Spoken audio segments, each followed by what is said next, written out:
El niño vagabundo que fundó Louis Vuitton. De humildes comienzos a ícono global del lujo. La historia de Louis Vuitton es una historia de resiliencia, ambición e innovación. Únete a nosotros mientras descubrimos el extraordinario viaje detrás de una de las marcas de moda más famosas del mundo. Capítulo 1. Humildes comienzos. En el año 1821, en Anchay, Francia, nació Louis Vuitton. Creció trabajando en la granja de su familia en Francia, donde no había electricidad ni agua corriente.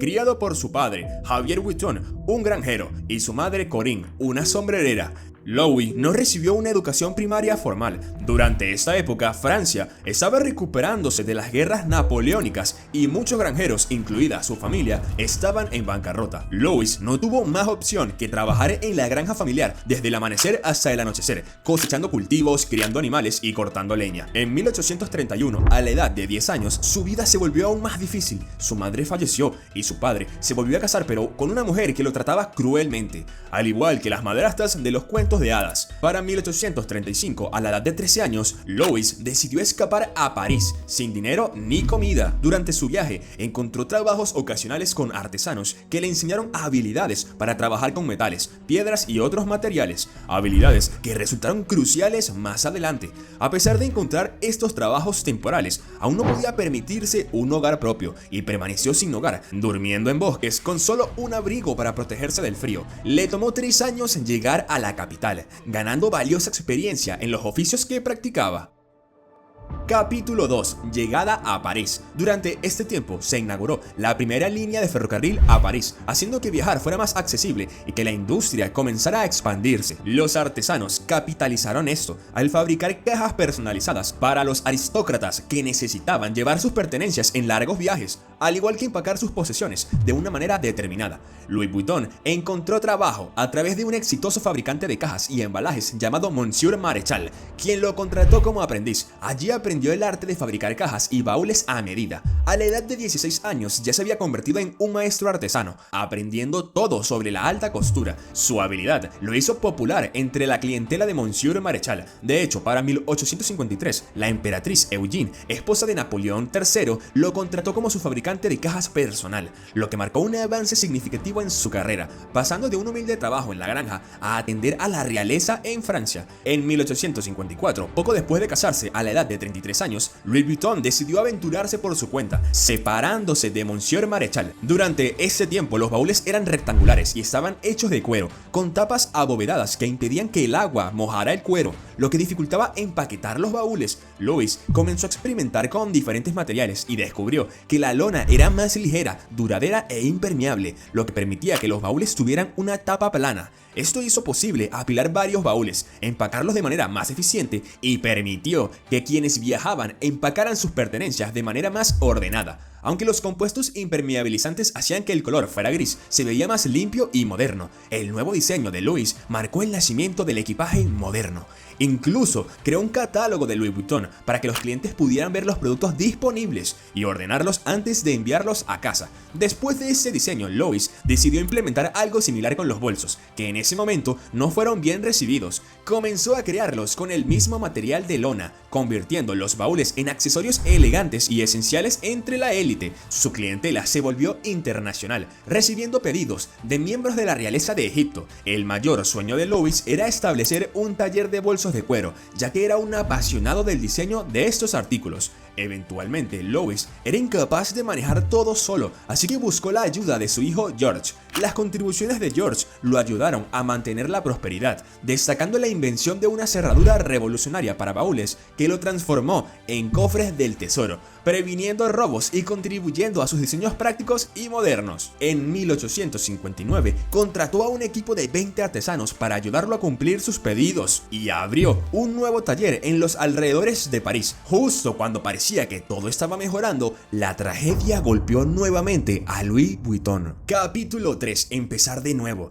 En 1870 estalló la guerra franco-prusiana a sus 49 años, por lo que tuvo que empezar de cero de nuevo. Por segunda vez en su historia, Louis era vagabundo. Louis y su familia se vieron obligados a abandonar su hogar y su casa en Asnieres. Los suministros eran escasos y todos temían por sus vidas. Cuando la guerra terminó, Louis regresó a casa para encontrar que todos sus materiales habían sido siendo robados y destruidos. En lugar de rendirse, utilizó todos sus ahorros para adquirir una propiedad. Debido a la guerra, había muchas tiendas vacías disponibles a precios muy bajos para alquilar. Louis aprovechó esta oportunidad y compró una tienda en el exclusivo barrio de Rue Escribe. Era el lugar perfecto ya que estaba cerca de la estación del tren y del Gran Hotel, lo que facilitaba que los viajeros encontraran la tienda de Louis Vuitton sin tener que viajar tan lejos. Unos meses después de reabrir la tienda, el negocio comenzó a prosperar nuevamente y llegaron pedidos de todo el mundo. Louis creía que debía innovar e implementar nuevos diseños. En ese momento, la tecnología era tan avanzada que podía imprimir patrones personalizados en la tela. Y como el lienzo es una tela, Louis pudo crear una línea de baúles cubiertos con un patrón de rayas. Ese nuevo diseño fue otro éxito para Louis como diseñador,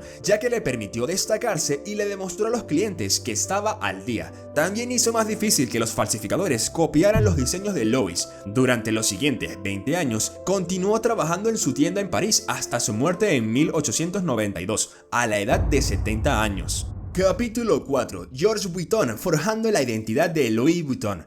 Ahora todo recaía en George Vuitton. Tenía que hacerse cargo de los planes inconclusos de su padre Louis. George no perdió el tiempo en hacer crecer el negocio y él transformó la empresa en una marca internacional, abriendo una tienda popular en Londres. Otra de sus contribuciones fue la creación del icónico monograma LB con las iniciales de su padre, en honor al fundador y la marca. Los clientes no esperaban esto, ya que estaban acostumbrados a incluir sus propios nombres e iniciales en los bolsos, pero eventualmente el nuevo diseño fue exitoso. A partir de entonces, George y su hijo Gaston siguieron los pasos de Louis y crearon nuevos diseños.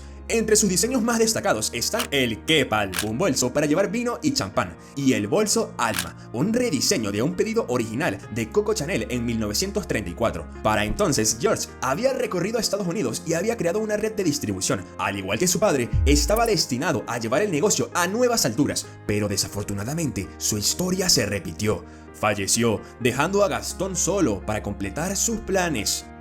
Capítulo 5. Gaston Vuitton, adaptación y controversia. Gaston tuvo un comienzo desafortunado. La Segunda Guerra Mundial comenzó y los contratos fueron cancelados. Gaston no tuvo otra opción que cerrar las fábricas de Louis Vuitton y las tiendas. En Louis Vuitton, una saga francesa, el autor afirma que Gaston estaba tan desesperado por sobrevivir que colaboró con el partido dominante en Alemania. Supuestamente dio luz verde a la creación de bustos conmemorativos y abrió una tienda en Vichy. El autor también afirma que mientras tiendas como Van Cleef y Arpels cerraron, Louis Vuitton era la única que estaba permitida seguir abierta.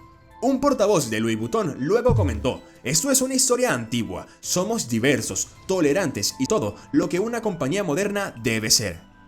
Capítulo 6. Caos interno en Louis Vuitton. Después de que terminó la guerra, la empresa enfrentó dificultades. Bajo la guía de su padre, los hijos se aseguraron de que se produjeran nuevos modelos de equipaje cada año, pero tras la muerte de Gaston, el negocio se estancó. El equipaje rígido se volvió menos popular y los tres hijos de Gaston, Henry, Jacques y Claude Vuitton, se dividieron sobre cómo gestionar la compañía. Entonces le pidieron a su cuñado, Henry Racamier, quien tenía experiencia en negocios, que se hiciera cargo. Para ese entonces, Henry ya había fundado y vendido una empresa de comercio de acero con gran éxito. Tenía una visión empresarial aguda y al asumir el control de Louis Vuitton, cambió el modelo de negocio de venta al por mayor a venta al por menor y exploró el mercado asiático. En 6 años, las ventas se dispararon de 20 millones a 260 millones. Fue entonces cuando Henry decidió cotizar la empresa en la bolsa de Nueva York. Las acciones de la empresa se agotaron tras vender 1 millón de acciones. 2 meses después, los precios de las acciones de Louis Vuitton comenzaron a fluctuar y los analistas advirtieron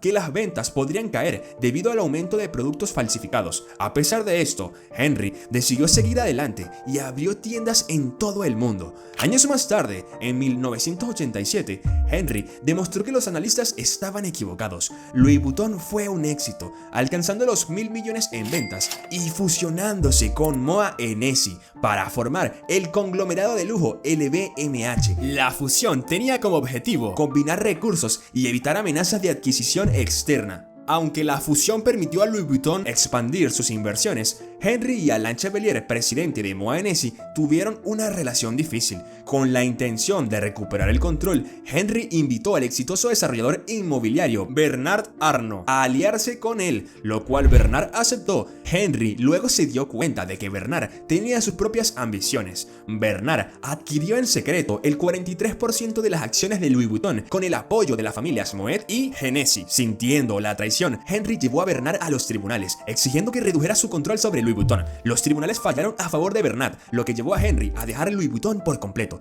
Por primera vez en su historia, nadie de la familia Vuitton estaba involucrado en la compañía. Después de ese drama, las ventas de Louis Vuitton comenzaron a declinar. Sin embargo, Bernard revitalizó la empresa colaborando con diseñadores de moda durante el centenario de colección, como era Vivienne Westwood, Isaac Mizrahi y Manolo Blahnik, quienes crearon bolsos utilizando el monograma icónico de LV. En ese momento, esas colaboraciones fueron poco mencionadas y los bolsos tampoco eran algo destacado en el mundo de las marcas de lujo. A pesar de eso, la colaboración fue bien recibida y volvió a poner a Louis Vuitton en el mapa. Capítulo 7. La marca hoy. Hoy en día, Louis Vuitton continúa expandiendo su marca con nuevos estilos coloridos que atraen a una audiencia más joven. En 1997, bajo la dirección creativa de Marc Jacobs, Louis Vuitton lanzó su primera ready-to-wear line, diseñando la popular colección Burnish y colaborando con artistas reconocidos como Steven Sprouse y Takashi Murakami. Desde entonces, la marca se ha expandido a relojes, joyerías y gafas, además de seguir lanzando icónicos bolsos. Marc Jacobs eventualmente dejó a Louis Vuitton para crear su propia línea de ropa y accesorios. Louis Vuitton protege ferozmente su marca con un equipo legal que persigue infracciones de derechos de autor y no duda en tomar acciones legales si cree que su marca está siendo copiada. Actualmente, LV es la marca de moda número 1 en el mundo, valorada en millones. Sus acciones están entre las más buscadas en la bolsa de valores y con más de 400 tiendas en todo el mundo, prácticamente hay una tienda en cada ciudad importante. Esta es la historia de cómo un niño sin hogar sentó las bases de uno de los imperios de moda y lujo más grandes del mundo. A ver, ¿qué piensas de Louis Vuitton? ¿Está sobrevalorado o tiene un precio apropiado? Déjanos tu comentario.